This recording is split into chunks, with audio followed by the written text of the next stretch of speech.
Juan Diaz-Canales, vous êtes le scénariste, et Rubén Pereiro, le dessinateur de Sous le soleil de minuit, une nouvelle aventure de Corto Maltese.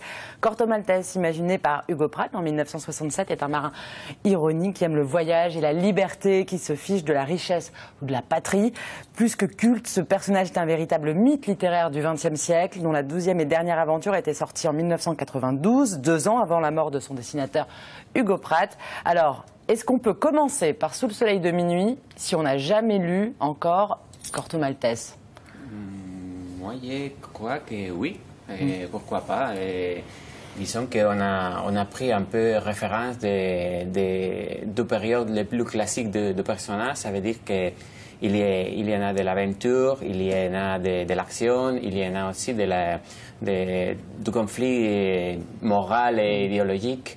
Mais en même temps, c'est une histoire qui se déroule pendant l'année 1915 et que tout le monde qui ne connaît pas, même les personnages, peut lire tranquillement. On n'a pas besoin d'avoir eu un début ou une suite pour se mettre dedans. Alors, les fanatiques de l'œuvre de Pratt y retrouveront en revanche de nombreuses allusions aux anciens albums. Est-ce que c'était important que ce nouveau tome s'inscrive parfaitement dans l'œuvre existante, avec par exemple des personnages issus des anciens numéros?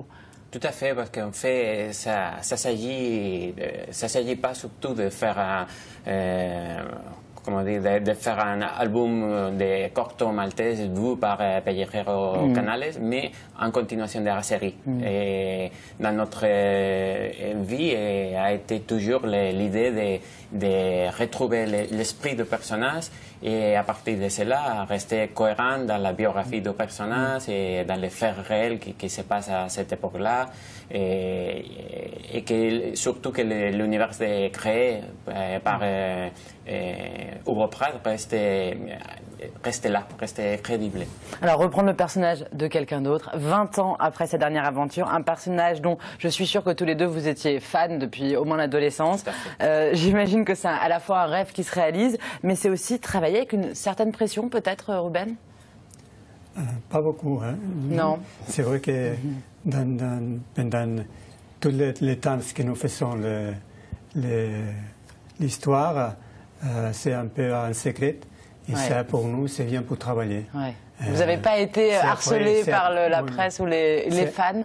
Oui, mais c'est après la sortie qu'on peut trouver les opinions, les critiques, et alors nous sommes attendus. Comment ça s'est passé? Vous êtes replongé dans... Vous avez relu toutes les aventures de Corto Maltese avant de vous plonger dans celui-là? Je l'ai relu déjà beaucoup de temps, mais maintenant, à côté de ma table, j'ai fait, on peut dire, une relecture, une revisualisation de dessin de Hugo pour rester à côté de moi comme inspiration en même temps et pour peindre ces choses qui sont dans l'album, qui sont de son personnalité, que c'est nécessaire pour mélanger avec la même. Ce tome n'est pas la suite de la dernière aventure de Corto Maltese, vous l'aviez dit, ça se passe en 1915. Il vient s'insérer chronologiquement d'ailleurs après le premier opus qui s'appelait La balade de la mer salée, qui s'appelle toujours comme ça. Pourquoi ce choix, Tout d'abord parce que c'est assez symbolique. On a fait le retour du personnage après plus de 20 ans et ça nous disons que ça a été symbolique et raconter l'histoire qui se passe juste après la toute première apparition de Corto dans le Pacifique. C'est pour ça qu'on a choisi. Et en même temps, à cette époque-là, on trouve déjà les personnages qui c'était encore jeune, mais qu'il est déjà dans la maturité, il a vécu déjà pas mal d'aventures. Et il s'accroissait déjà aussi avec des personnages secondaires assez importants comme Rasputin et qui nous ont